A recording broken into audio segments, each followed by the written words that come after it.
Puji syukur kehadirat Allah Subhanahu wa Ta'ala, di mana atas karunia-Nya dan hidayahnya kita dapat berkumpul, dan hari ini kita mengadakan diseminasi budaya positif yang akan dipresentasikan oleh Ibu Zulaikha Rahmawati. Yang kedua, masuk kepada materi diseminasi budaya positif. Ibu Zulaikha Rahmawati, kami persilakan.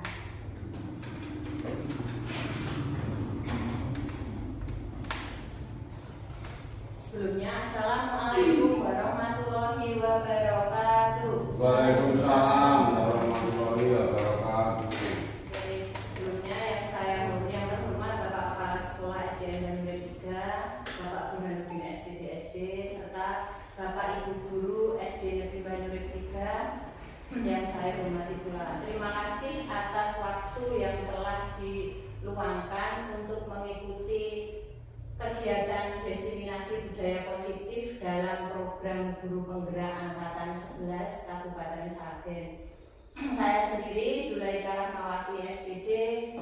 Di sini saya adalah calon guru penggerak Angkatan 11 dari Kabupaten Sragen, akan menyampaikan diseminasi budaya positif pada modul 1.4.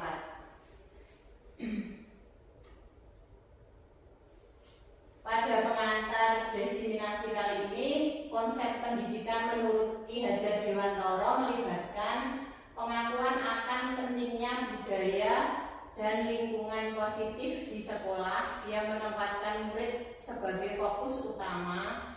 Dalam konsep Dewantara, pendidikan bukan hanya tentang transfer pengetahuan, tetapi juga mencakup pembentukan karakter dan pengembangan potensi setiap murid. Oleh karena itu, menciptakan budaya positif, lingkungan dan inklusi dan memberdayakan di sekolah menjadi kunci untuk mewujudkan visi pendidikan yang diinginkan pada masa sekarang.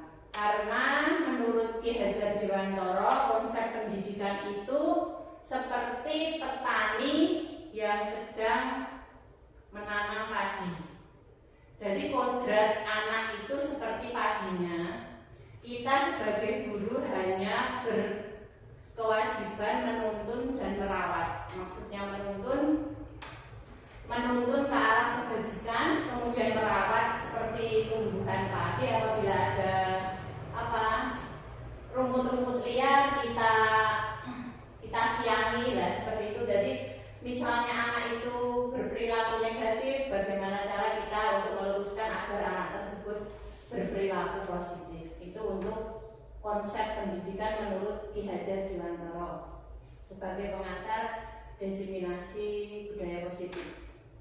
Pada budaya positif kali ini saya akan menyampaikan beberapa paparan materi. Maksudnya sebelumnya di sini saya tidak merasa menggurui Bapak Ibu, tidak merasa saya sok pintar, boten nggih. Karena saya hanya berbagi ilmu dan pengalaman yang saya peroleh selama mengikuti program Guru Penggerak. Yang pertama yaitu paradigma belajar, kemudian disiplin positif, nilai-nilai kebajikan, kebutuhan dasar manusia, motivasi perilaku manusia, posisi kontrol guru, kemudian keyakinan kelas, dan yang terakhir adalah segitiga restitusi. Berikut ini adalah 4 topik yang akan kita bahas pada budaya positif kali ini. Yang pertama yaitu pembelajaran dengan paradigma baru. Seperti kita ketahui, pada kurikulum Merdeka selalu dikuatkan dengan P5 atau profil pelajar Pancasila, yaitu mencakup apa saja? 1. Beriman dan berdampak pada Tuhan Yang Maha Esa. Yang kedua, berkebinekaan global. Yang ketiga, bergotong royong, kreatif, bernalar kritis, dan mandiri. Ini ada lagunya. Mungkin yang lulus dari kelas 1-2 mungkin sudah hafal lagu P5. Kemudian pembelajaran dengan paradigma baru merupakan pembelajaran yang dirancang berdasarkan prinsip pembelajaran berdiferensiasi, sehingga para peserta didik belajar sesuai dengan kebutuhannya berdasarkan tahap perkembangannya sesuai dengan profil pelajar Pancasila. Jadi profil pelajar Pancasila dari keenam ini dalam suatu RPP atau pembelajaran itu tidak semuanya akan tampak. Mungkin hanya 1 atau 2 dari P5 ini yang bisa muncul, karena mungkin hanya kreatif atau benar kritis. Kalau semuanya ini kita munculkan dalam satu pertemuan atau satu pembelajaran, itu akan sangat memakan waktu yang lama. Jadi mungkin ada hanya beberapa yang bisa dimunculkan dalam tiap pertemuan atau RP atau yang sekarang mau belajar. Jadi yang selanjutnya yaitu miskonsepsi tentang teori kontrol. Miskonsepsi itu seperti persepsi yang salah teori kontrol yang disampaikan oleh William, yaitu ilusi mengontrol murid. Ilusi itu artinya sesuatu yang tidak nyata, tapi biasanya sering kita lakukan. Ilusi mengontrol murid, ilusi bahwa semua penguatan itu positif dan bermanfaat, ilusi bahwa orang dewasa berhak memaksa, kemudian ilusi bahwa kritik dan membuat rasa bersalah mampu menguatkan karakter. Dari keempat ilusi ini adalah miskonsepsi tentang teori kontrol. Dan kita berargumen bahwa mengontrol murid itu menjadi tugas kita. Kita orang dewasa jika menasihati murid itu yang paling benar. Tapi ada kalanya kadang jika murid itu berbuat salah, kan biasanya kita langsung menghakimi, langsung menegur tanpa kita mencari tahu penyebab dari kenapa murid itu berbuat salah. Mengubah paradigma yang teori kontrol tadi ke dalam stimulus atau stimulus respon. Jadi yang stimulus respon itu ya realitanya kebutuhan kita sama, tapi ternyata apa dalam teori kontrolnya realitanya kebutuhan kita itu berbeda-beda. Termasuk dengan kebutuhan murid. Murid itu tiap datang ke sekolah itu kebutuhannya berbeda-beda. Ada yang dari rumah itu full kasih sayang dari orang tua, mungkin berangkat ke sekolah niatnya untuk mencari ilmu. Tapi kalau yang tidak mendapat kasih sayang dari orang tua, mungkin akan berangkat ke sekolah itu mencari kasih sayang dari bapak ibu guru. Seperti itu. Kemudian yang kedua, semua orang melihat hal yang sama. Padahal semua orang memiliki gambaran yang berbeda. Kita mencoba mengubah orang agar berpandangan sama dengan kita, tapi kenyataannya kita berusaha yang benar itu memahami pandangan orang lain tentang dunia. Jadi kita tidak bisa memaksakan pendapat orang lain agar sependapat dengan kita, karena setiap orang memiliki pendapatnya masing-masing dan itu harus kita hargai dan hormati. Untuk perilaku buruk dilihat sebagai suatu kesalahan. Tapi untuk teori kontrol, semua perilaku itu pasti memiliki tujuan. Semua perilaku yang dilihat anak itu pasti memiliki tujuan. Untuk orang lain bisa mengontrol saya, hanya Anda yang bisa mengontrol diri Anda. Tapi jangan bisa berpikir orang lain itu bisa mengontrol kita. Kitalah yang hanya bisa mengontrol diri kita. Egoisme kita, keinginan dari diri kita yang dapat mengontrol diri kita masing-masing. Kemudian stimulus respon yang selanjutnya, saya bisa mengontrol orang lain. Anda tidak bisa mengontrol orang lain. Kenyataannya seperti itu. Pemaksaan ada pada saat bujukan gagal. Biasanya kalau kita membujuk anak, itu apabila gagal kemudian kita akan memberikan reward, biasanya memancing dengan sesuatu yang benda atau barang. Itu sebenarnya salah. Yang benar adalah kolaborasi menciptakan pilihan-pilihan baru. Jadi seharusnya diberikan option-option baru agar tidak timbul paksaan. Jadi bisa muncul dari dirinya sendiri. Ya, betul sekali.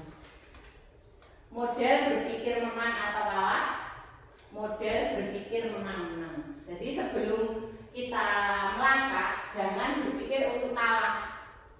Kita harus yakin pasti menang. Meskipun kita kalah saat ini, insya Allah kedepannya nanti akan menang. Mungkin prosesnya kita kalah itu karena kita disuruh mempelajari, belum saatnya kita memperoleh kemenangan. Mungkin hati kita itu belum siap.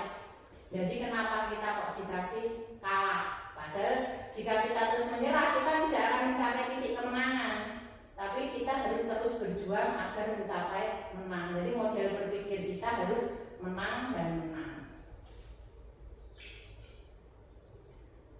Kita sudah masuk disiplin yang positif ini untuk topik yang kedua, yaitu disiplin positif. Disiplin positif itu menurut panjenengan, disiplin itu kaitannya dengan apa, Pak Topik? Disiplin positif. Disiplin positif itu kaitannya disiplin itu aja. Ya, disiplin itu sekiranya ada aturan yang bisa dipatuhi dan bisa dijalankan dengan sesuai aturan yang berlaku. Ya, berarti disiplin itu memang ya kaitannya dengan aturan. Dan aturan itu kan ada untuk dipatuhi. Ya, disiplin positif, disiplin berasal dari kata disiplina yang artinya belajar. Disiplin mengacu pada disiplin diri yang memiliki tanggung jawab terhadap apa yang dilakukan berdasarkan nilai-nilai yang diyakini. Disiplin positif merupakan salah satu cara penerapan disiplin yang bertujuan untuk menumbuhkan kesadaran serta pemberdayaan peserta didik tanpa imbalan, penghargaan, ancaman, dan hukuman.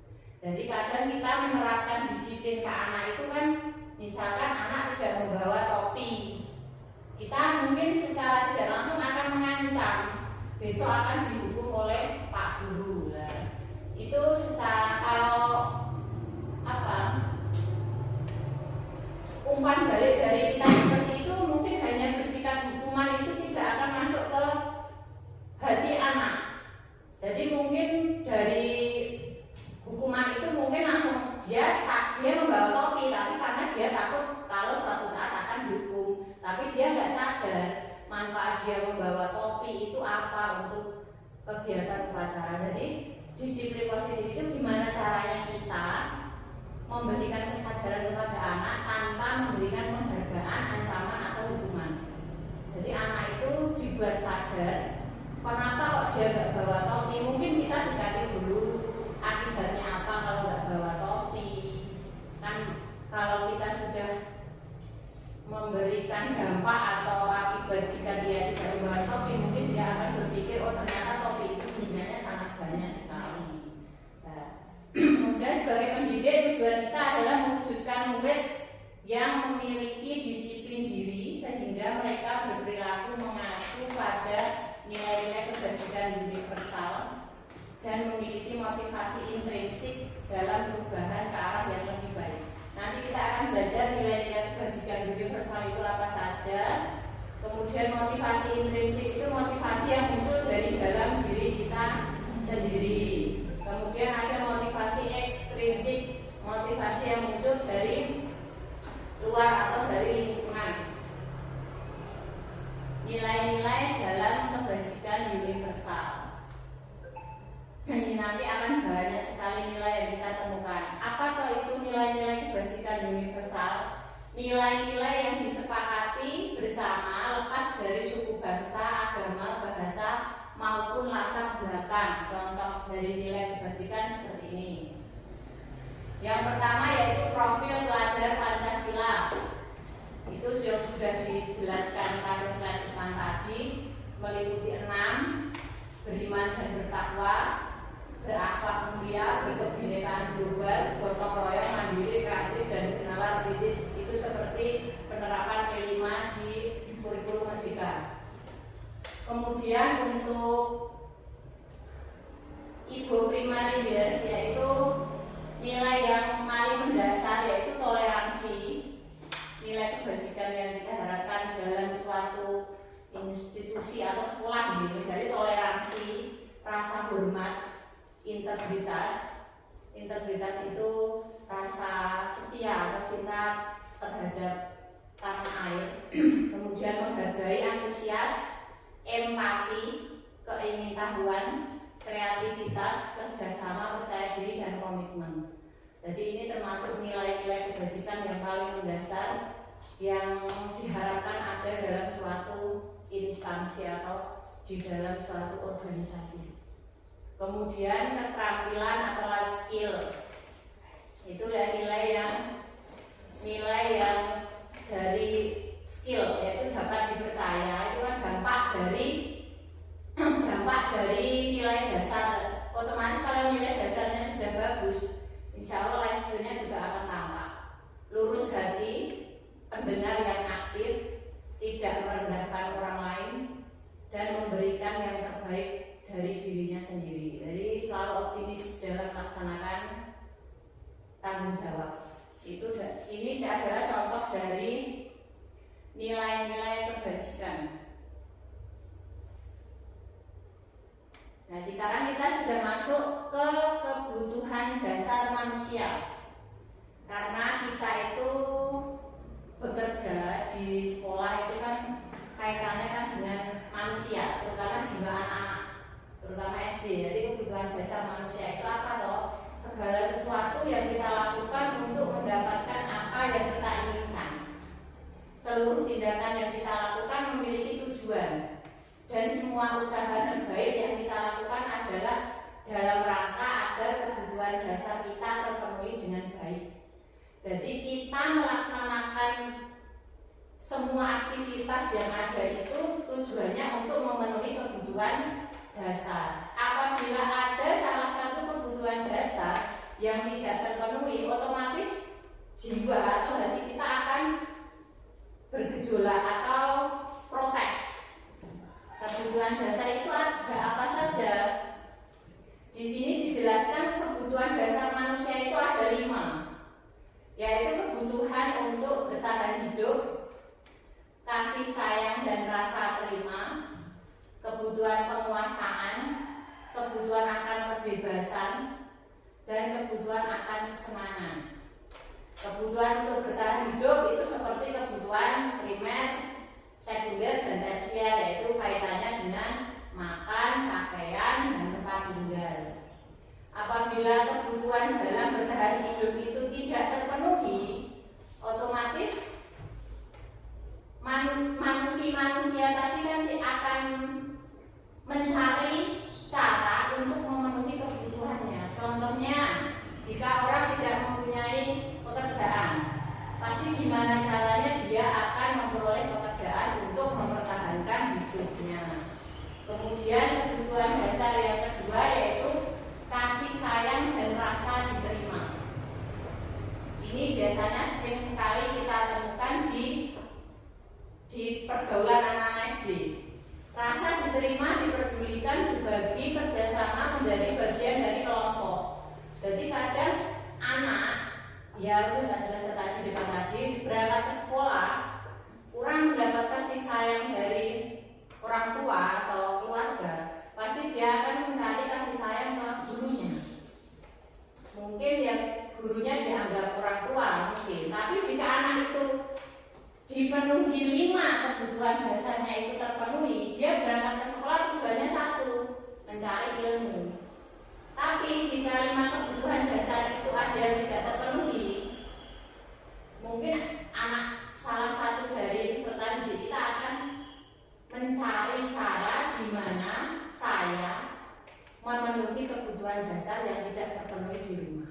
Nah, contohnya rasa diterima, ada anak yang dalam lingkungan kelas itu tidak jejak atau tidak digolok. Biasanya dia akan protes kan, biasanya orang digolok, kalau nggak diam, dia akan banyak tingkah. Tujuan dari dia diam atau dia hiperaktif itu hanya ini. Dia pengen diberikan kasih sayang, dia pengen diterima. Kadang seperti itu, dia pengen diperhatikan, dia pengen dipedulikan oleh guru ataupun temannya gitu. Kemudian yang ketiga, penguasaan. Penguasaan ini kaitannya dengan harga diri, keinginan untuk dianggap memimpin, berprestasi, dan diakui dan didengar.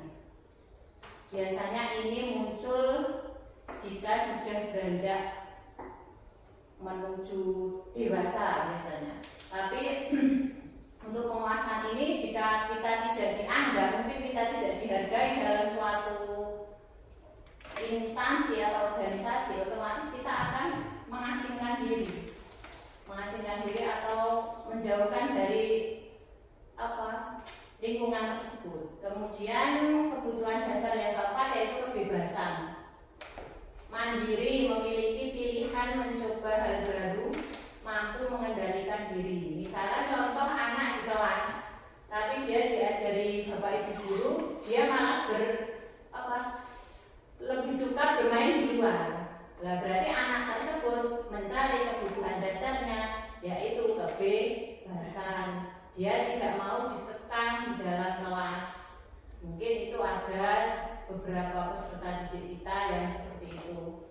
Kemudian kesenangan, bermain, humor, antusiasme, dan tertawa. Jadi kebutuhan dasar yang selanjutnya ini, yang kelima ini berkaitan dengan kebahagiaan. Jadi kadang anak-anak kalau di kelas saat diajar pelajaran dia bermain dengan temannya. Oh, berarti dia itu mencari kebutuhan dasar yaitu kesenangan. Mungkin kita arahkan bukan tempatnya untuk bermain atau tertawa di dalam kelas. Jadi 5 kebutuhan dasar ini jika salah satu saja tidak terpenuhi akan menimbulkan gejolak dalam diri individu itu sendiri. Jadi kalau bisa semua ini kembali ke diri kita masing-masing. Ya mungkin karena anak-anak itu belum paham tentang emosional, bahasa sosial emosional, tapi kita sebagai orang dewasa mungkin akan paham cara memenuhi kebutuhan dasar manusia itu apa, yaitu dengan cara bersyukur. Nah, ini untuk motivasi perilaku manusia yang ada 2 tadi, yaitu motivasi ekstrinsik dan motivasi intrinsik. Motivasi ekstrinsik yaitu untuk menghindari ketidaknyamanan atau hukuman, untuk mendapatkan imbalan atau penghargaan. Kemudian yang motivasi intrinsik untuk menjadi orang yang mereka inginkan dan menghargai diri sendiri dengan nilai-nilai yang dipercaya. Contohnya untuk pegawai zaman sekarang kan ada absen. Mungkin yang kita untuk motivasi dari diri kita, motivasi yang paling banyak mungkin motivasi ekstrinsik, karena kita takut akan hukuman jika kita tidak absen secara on time.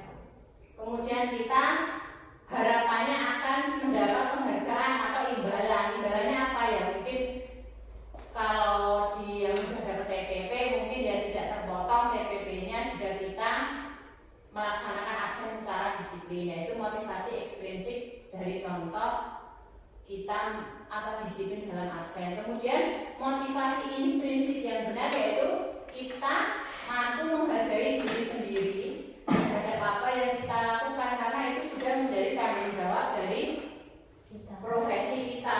Yaitu lebih besar motivasi intrinsik yang muncul dari, tapi kebanyakan kita kan takutnya itu banyak yang motivasi ekstrinsiknya, tapi secara tersirat kita juga sudah merasakan adanya motivasi intrinsik dari dalam diri kita. Nah, ini perbedaan hukuman, konsekuensi, dan restitusi tadi. Hukuman itu biasanya hanya tersirat atau tiba-tiba dan tidak menyisakan makna. murid tidak tahu apa yang terjadi dan tidak dilibatkan. Biasanya hanya tidak mengerjakan PR, suruh berdiri di luar atau suruh mengerjakan di luar. Jadi sifatnya hanya satu arah. Dan besoknya lagi anak itu kemungkinan akan mengulangi kesalahan yang sama jika kita menerapkan hukuman. Tapi untuk yang konsekuensi itu ada tindakan yang dilakukan setelah si murid tadi melakukan kesalahan. Jadi ada kesepakatan murid tetap dibuat tidak nyaman. Sikap guru selalu memonitor murid. Untuk konsekuensi ini contohnya, jika kamu tidak mengerjakan PR, kamu akan disuruh menulis sarapan pagi 5 kali. Nah, jadi konsekuensinya adalah disuruh menulis sarapan pagi sebanyak 5 kali. Jadi itu perbedaan dengan hukuman. Kemudian yang ketiga yaitu restitusi. Apa itu restitusi? Restitusi itu proses menciptakan kondisi murid untuk memperbaiki kesalahan. Itu termasuk dalam, lebih tepatnya, kesadaran murid melakukan kesalahan. Jadi murid itu salah dan dia dibuat sadar tadi sudah melaksanakan apa. Dari kesalahannya tadi, murid diarahkan untuk memperbaiki salahnya dan menyadari dampak dari kesalahannya. Proses kolaboratif mengajarkan murid untuk mencari solusi sendiri. Ya, biasanya kalau murid misalnya tidak mengerjakan PR, mungkin kita bisa tawarkan, kalau kamu tidak bisa mengerjakan PR, akibatnya apa untuk diri kamu? Nah, jika murid itu sudah menjawab, berarti kita arahkan untuk mencari solusi. Mungkin kalau tidak mengerjakan PR, jawaban murid kan tidak akan pandai atau seperti itu. Nah, dari jawaban anak tadi mungkin kita bisa arahkan, kalau kamu tidak pandai, caranya piye kowe pandai. Nah, mungkin dari seperti itu anak nanti bisa mencari solusi dari masalah yang dia lakukan sendiri. Ya, kita untuk topik yang selanjutnya yaitu 5 posisi kontrol guru. Nanti mohon jika ada yang mau bertanya dicatat dulu, nanti pada sesi tanya jawab kita akan membahasnya. 5 posisi kontrol guru. Yang pertama yaitu menghukum. Yang kedua membuat merasa bersalah. Yang ketiga sebagai teman. Yang keempat sebagai pemantau. Yang kelima yaitu sebagai manajer. Penghukum itu biasanya kita, jika anak berbuat salah, kita biasanya hukum. Itu ya, bisa ada yang seringkali kita melakukan itu. Kemudian membuat rasa bersalah. Biasanya anak jika sudah melakukan kesalahan, kita biasanya seakan-akan membuat anak itu yang paling bersalah tanpa kita mengetahui penyebab dari kenapa anak itu melakukan salah. Kemudian yang ketiga yaitu teman. Kita bisa berposisi sebagai teman, yaitu bisa memposisikan diri sebagai teman, yaitu anak diajak ngobrol. Jadi kita posisinya itu sebagai teman, bisa saling sharing dengan anak kenapa dia melakukan kesalahan itu. Pemantau itu hanya mengamati dari tingkah laku anak. Kemudian manajer itu mengamati dan memberikan solusi dari kesalahan yang dibuat anak. Nah, ini contoh penerapan 5 posisi kontrol guru. Contohnya ini, siswa tidak memakai atribut lengkap saat upacara. Kasusnya seperti ini. Untuk posisi kontrol guru sebagai penghukum, mungkin kita akan suruh hormat bendera selama 1 jam. Itu posisi guru sebagai penghukum ya. Kemudian kalau bagaimana posisi guru dalam membuat rasa bersalah, mungkin Bapak Ibu akan memberitahu, kamu selalu saja mengecewakan Ibu atau Bapak. Jadi kita mungkin akan mengeluarkan kalimat-kalimat yang seakan-akan menyalahkan anak. Itu yang membuat rasa bersalah dari kasus itu tadi. Kemudian dari posisi teman, mungkin kita bisa memberikan statement seperti ini. Ayo dong kita ikuti aturan sekolah. Tolong bantu Bapak Ibu sekali ini. Ya sudah, tidak apa-apa. Lain kali jangan berbuat seperti ini lagi ya. Mungkin ini posisi sebagai teman. Kemudian posisi guru sebagai pemantau mungkin seperti ini. Kamu sudah melanggar peraturan sekolah. Kamu tahu konsekuensinya. Setelah upacara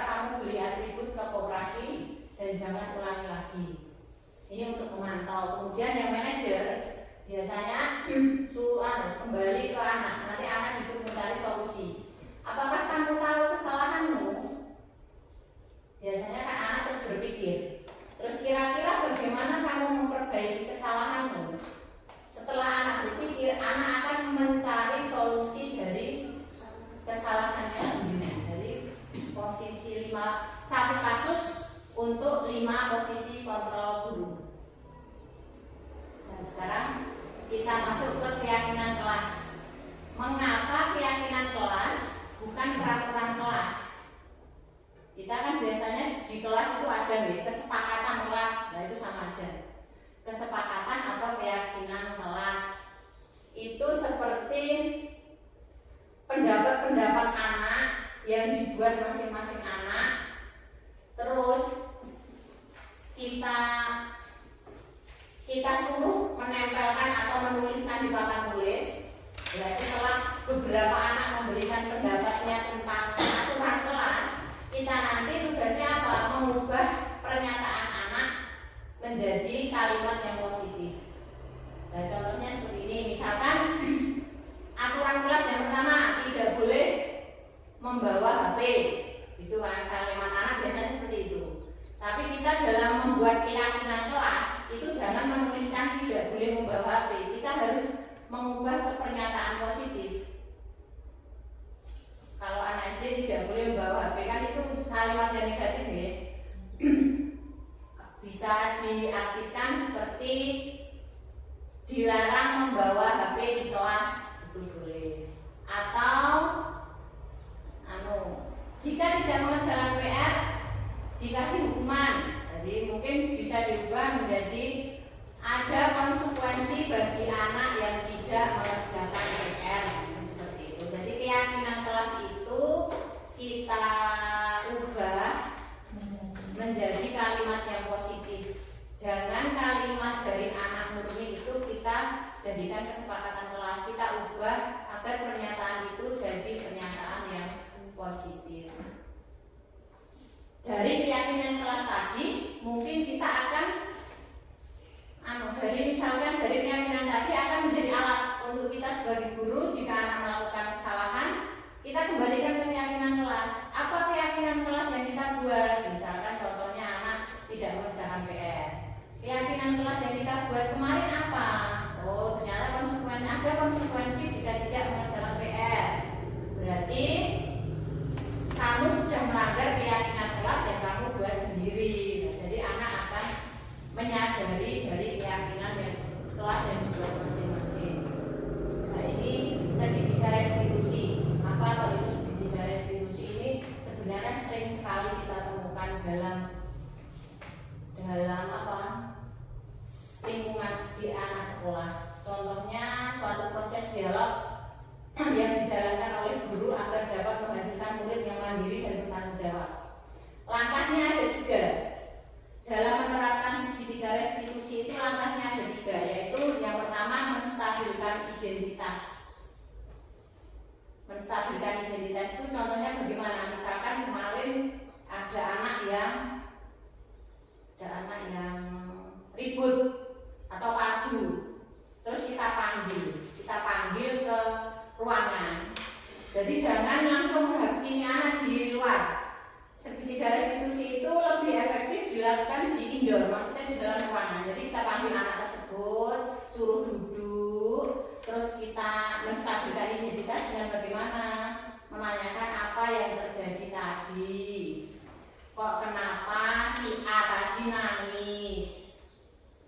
Oh, ternyata si B itu mengganti jawabannya si A. Itu yang namanya menstabilkan identitas. Kemudian yang kedua yaitu validasi tindakan yang salah. Kita kembalikan ke si B tadi. Si B itu mengganti jawaban yang salah. Kita kembalikan, kamu kenapa kok mengganti jawaban teman kamu? Kita mencari validasi, jadi kita memberikan pertanyaan, apakah tindakan mengganti jawaban itu salah atau benar? Kita kembalikan ke anak, otomatis anak akan menjawab tidak. Kemudian kita kembalikan ke menanyakan keyakinan. Menanyakan keyakinan itu bisa dicontohkan tindakan mengganti jawaban itu melanggar keyakinan kelas atau tidak. Keyakinan kelas yang kamu buat atau mungkin ada si keyakinan kelas yang kaitannya dengan saling menghormati, menghargai itu kan ada. Nah, perilaku tadi melanggar keyakinan kelas atau tidak kita kembalikan ke anak. Secara tidak langsung anak akan menyadari, oh aku salah. Nah, dari di situ kita akan menanyakan, jika kamu salah, kamu akan mengulanginya lagi enggak? Terus dia akan menemukan solusi. Jadi guru itu tidak usah memberikan solusi, kamu harus dibimbing, tidak usah. Itu dikembalikan ke anak, biar anak berpikir itu melalui segitiga restitusi. Jadi ilmu ini saya temukan di modul 1.4 itu sangat menarik menurut saya. Karena apa? Jadi kita itu dalam menghadapi masalah atau kasus dalam setiap lingkungan sekolah, kita itu tidak langsung emosi. Kita harus berpikir secara tenang, tidak langsung menunjukkan emosi, tidak langsung menyalahkan anak. Pasti anak itu punya sebab atau alasan kenapa dia bersikap salah atau mengganggu temannya. Nah, ini yang pertama yaitu menstabilkan identitas. Menstabilkan identitas mungkin kata-katanya bisa diambil dari sini kalimatnya. Berbuat salah itu wajar. Tidak ada manusia yang sempurna. Mungkin kita bisa mengawali dari menstabilkan identitas dengan statement ini. Bapak Ibu guru juga pernah melakukan kesalahan seperti itu. Kamu berhak membuat pembelaan untuk diri kamu, berhak karena itu hak kamu gitu. Kemudian itu untuk menstabilkan identitas. Setelah stabil, kita ke validasi tindakan.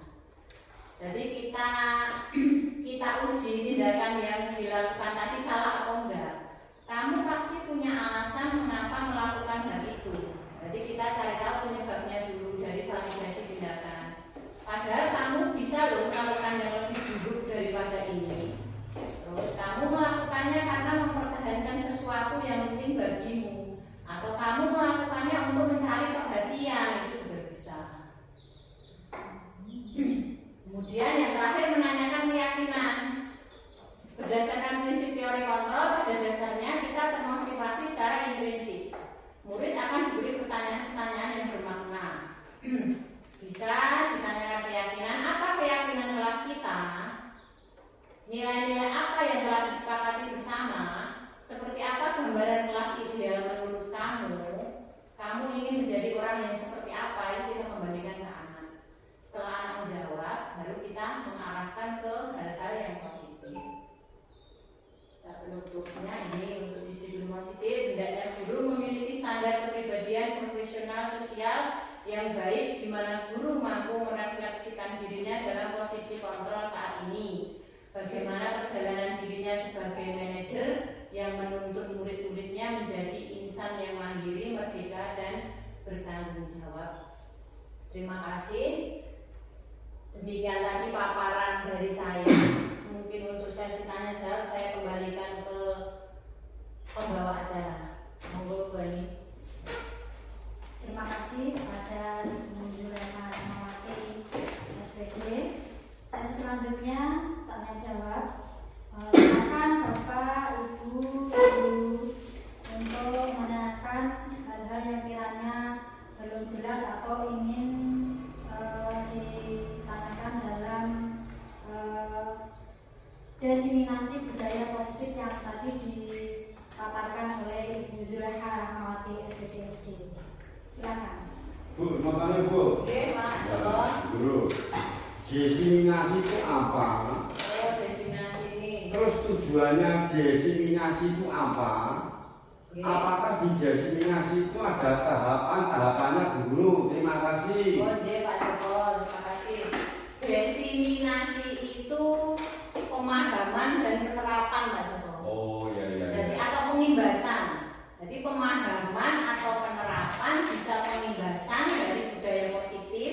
Tujuannya untuk apa? Untuk mentransfer ilmu yang diperoleh dari program guru penggerak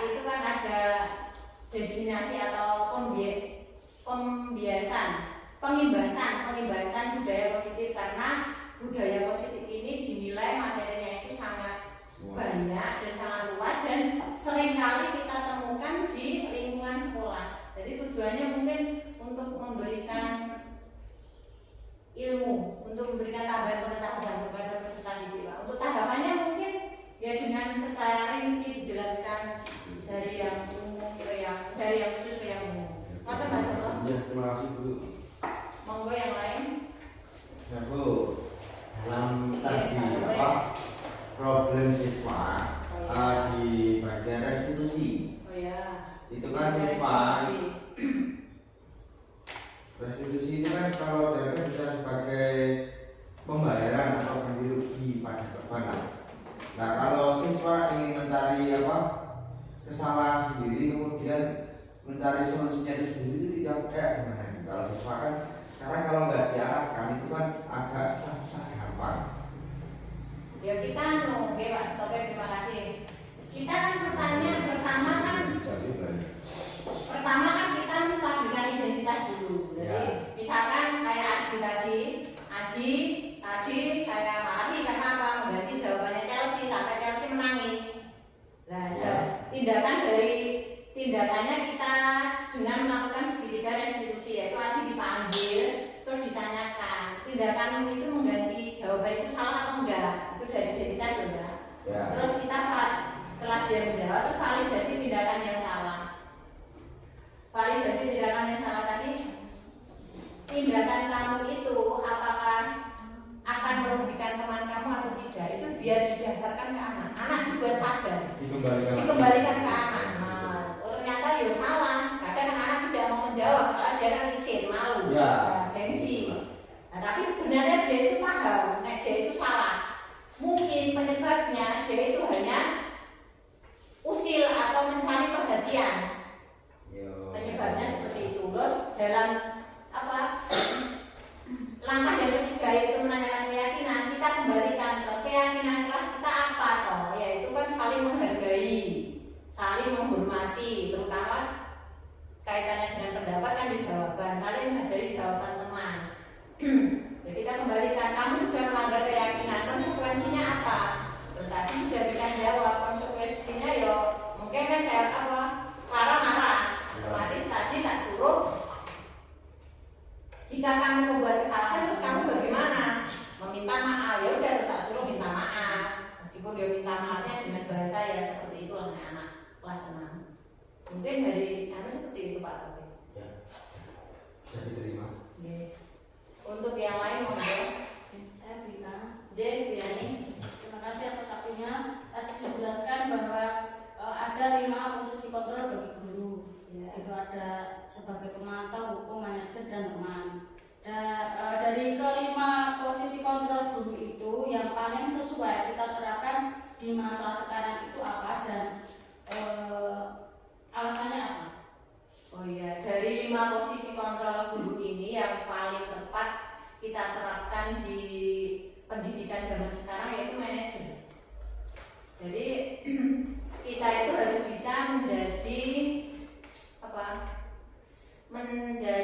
pemimpin dalam anak-anak, yaitu mencari kesalahan anak, mengembalikan ke anak, kemudian mencari solusi dari kesalahan yang dibuat anak. Kembali lagi nanti ada hubungannya ke segitiga restitusi Bu. Karena kalau kita memposisikan diri sebagai teman, kadang anak zaman sekarang itu kan kalau kita terlalu dekat itu ngapunten kan unggah-unggah ini kurang. Berarti kan kadang terus ragoso kalau begini lah seperti itu. Jadi posisi kontrol paling bijaksana itu yaitu sebagai manajer. Ada yang lain? Terima kasih. Oke, Yani.